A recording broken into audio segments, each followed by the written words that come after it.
Hey fishing friend, my name is JC with Rad Reeling Fishing. In this video, I'm going to be showing you how to cast a spinning reel, specifically using braided fishing line. This is going to be for the beginner, the intermediate, and the advanced fisherman can actually help out by making a comment in the comments section, just kind of revealing maybe a technique that I didn't talk about.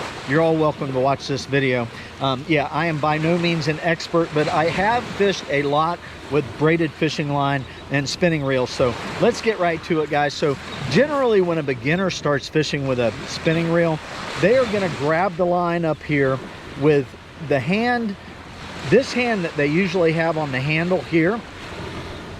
This hand opposite of where you're going to be reeling the reel, you're going to take that hand and grab your line and your rod before you open the bail.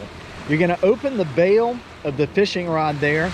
You're going to grab the handle in the back. Now this is all about timing. You're going to bring the rod back, you're going to swing it, and when you feel like, when you release this line from your hand, when you feel like that bait is going to go where you want it to, that's when you release the line. So this is what that looks like. We grab the line, open the bail, pull back, and let go with our hand like that. So your next technique is going to be, if you put your hand up above this handle, grab your rod here, you're going to spin your line around so that you can get your finger on the line. Wrap your finger around, hold it tight, open up the bail, grab the handle here, and then you're going to basically do the same thing. It's just all about timing, right? And you let your finger off of the line when you cast. All right, let's move into the third technique. This is the one that I use all of the time. All right, so this is how I like to hold my spinning reel. 2 fingers in front, 2 fingers behind the handle of the spinning reel. When I'm ready to cast, I take my hand, I bring it over the top of the spool, and I let my fingers go around the line, either here or here, depending on the positioning of the spool. So my hand goes over, my fingers go around the line, I open the bail with my thumb, I've got the line between my fingers, I pull it around, and I put the line in my other finger, just like that, and then I make the cast. Let me show you that a couple more times. Over the spool, line between the fingers, bring it around, loop it in the other hand, and then make the cast. So once you've made your cast, it's vitally important that you do not close the bail by reeling the reel handle with braided fishing line. With mono, you can get away with it. With braided fishing line, it's always best to flip the bail manually, okay? And the reason for that is you might have a lot of slack in your line like this, and whenever you click the reel handle over, that slack in your line is going to wrap around the reel like that, and it's going to get all tangled around. So you always want to get in the habit of flipping your bail back over manually. That way, if you have a lot of slack in your line, you can flip the bail and you can pull the slack out with your hand like that. Just grab it, pull the slack out, and then you can reel until you get a tight line. So having slack in your braided fishing line is the #1 problem that you're going to have when you fish with braided fishing line. That's where your tangles are going to come in. So I'm going to show you some tips that'll help you keep the slack out of your braided fishing line. Okay, so when I'm ready to make my cast, right, I got everything open, I've got it loaded, okay? When I make my cast, when I release that line and my lure is flying out there, with my hand that's free, I reach around and I cup around the line. I just make a circle around the line, or maybe I'll just keep my hand like that, but it becomes automatic. As soon as I make the cast, my hand comes around here. And the reason is it helps me control the tension on the line. If I need to grab that line at any time because there's too much slack in the line, or if I need to create more tension in the line, I can close the loop on my hand and it'll create tension on the line as it goes out, and it'll keep the line from getting a lot of slack in it, especially on days when the wind is blowing towards me and that lure tends to stop in the air or really slow down in the air, and you get a lot of slack in your line. You can control that tension with that loop right here. So let me show you what that looks like, right? So I'm going to open up. I'm going to, as soon as I cast, I bring this hand around like that. You probably didn't get a good look on that angle. Let me show you again.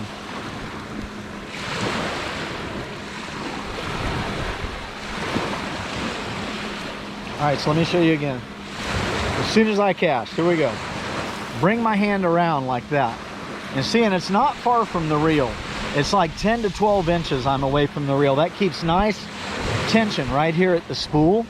So if I'm casting around docks, right, and I make a cast and I've got my hand here and I see that that lure or my bait is going to hit the dock, I can use my hand to stop that line instantly, and it'll keep me from getting tangled up on the dock, right? There's two more techniques for keeping slack out of your line. If you will grab your reel, this next technique when you're casting, you have to grab your fishing rod in front of the handle. And the reason is you're going to be using your index finger to control the slack or the tension that's in your line. Generally, I will grab my spinning reel here, okay? If I grab my spinning reel there, my index finger is not going to reach up and be able to control the tension on the line. So I need to grab it here when I make my cast. So here's what that looks like. I'm going to make my cast and I'm going to use my index finger to control the tension here. Show you that again. I bail, make my cast, I'm controlling my tension here. So if my lure bait's going towards structure, I can stop the cast instantly by just wrapping my index finger around the line. All right, let me show you the third method for controlling the tension on your line. This is the one that I use. I generally always cast and hold my spinning rigs like this. 2 fingers in front and 2 fingers behind the handle, right? So the next technique for controlling the tension on the line is just putting my finger on the edge of the spool, and as the line is going out on the cast, if I need to stop it, I can just put pressure down on top of the spool, or if I need to slow it down, I can just put a little bit of tension in between the line as it's going out. So, all right, let me show you what that looks like. So like I said, getting slack in your line with braided fishing line, it's the worst. So if you happen to get a loop in your braided fishing line that looks like this, the best way to get that out is just to loosen your drag a little bit and start pulling your line out, leaving a loose drag. You want to just keep working that out until you get that loop completely out. Now I just ended up with a little knot in my line. This one I should be able to just pull the braided fishing line and it's going to come out. That was a very, very small knot. If you end up with a pretty decent size wind knot in your braided fishing line, don't force it, okay? Hopefully you're going to have some fingernails. Sometimes I'll use a hook point, but you want to just be very gentle with that knot. Don't force it. The more that you pull on the line, the more tension and the tighter you're going to make the knot, right? So just use, you know, your fingernails and just keep picking away at that wind knot until you can get it to start separating apart. Sometimes it looks like it's not going to come undone, and then just magically, boom, you get it. So don't force it when you get a wind knot. Take your time. So let me tell you something else about getting slack in your fishing line. So the technique that I'm getting ready to share with you, this definitely comes with a lot of experience on the water. But what you're going to want to do whenever you set the line, okay, whenever you set the hook, right? Boom, you set the hook and you realize that you missed the fish and you have a lot of slack in your line, instantly what you want to do is you want to take your rod and you just want to pop it back, like just like a whip, just like you're doing a whip, right? You pull it back and then you just pow, right? So you jerk, you miss that fish, and you realize you have a ton of slack in your line. Just take your rod and whip it right straight back down, and what that does is that moves that slack line away from the tip of the fishing rod, okay? If you got a bunch of slack line at the tip of your fishing rod, that's where you have problems, okay?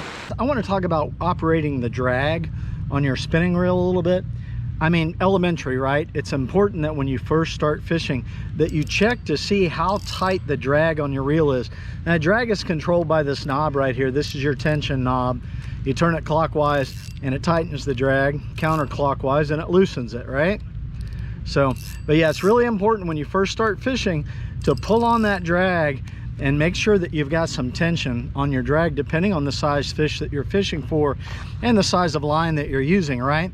But one of the things that I do is when I'm fighting a fish, it's called palming the spool. If you hook up with a big fish and he really starts ripping out drag, you can always grab a hold of your spool right here and palm it. And that just puts pressure on the spool so that you can slow that fish down a little bit. But there's a delicate balance between when you have a really big fish on there and he's pulling drag and you palm your spool. There's a delicate balance. I mean, you have to let him take some drag depending on the pound test line that you're using, right? I mean, that's basically it. Anyway, I wanted to show you guys that. And then also, most spinning reels have a anti-reverse switch here. I always keep mine in the position so that the reel will not reel backwards. I find there's no reason ever for me to have a reel that will reel backwards. I like the Penn Pursuit reels or the Penn reels because they just eliminated that anti-reverse switch altogether, and it's just constantly in an anti-reverse mode. But anyway, guys, I think that's pretty much it. I can't think of anything else. I do have some other videos on what's the best size spinning reel for saltwater. I'll put a link in the description area to that. Also a link in this video here. And also I have a video on Ugly Stick GX2 fishing rods and some other fishing rods. I'll go ahead and put links in the description area. I have a video, what's the best size spinning reel to use in saltwater. I use several different sizes, so I go through all the different size spinning reels and what I use those for. So thanks for watching this video. Thumbs up or appreciate it. Get out there and go fishing, man. Life is fun. Live it. See ya.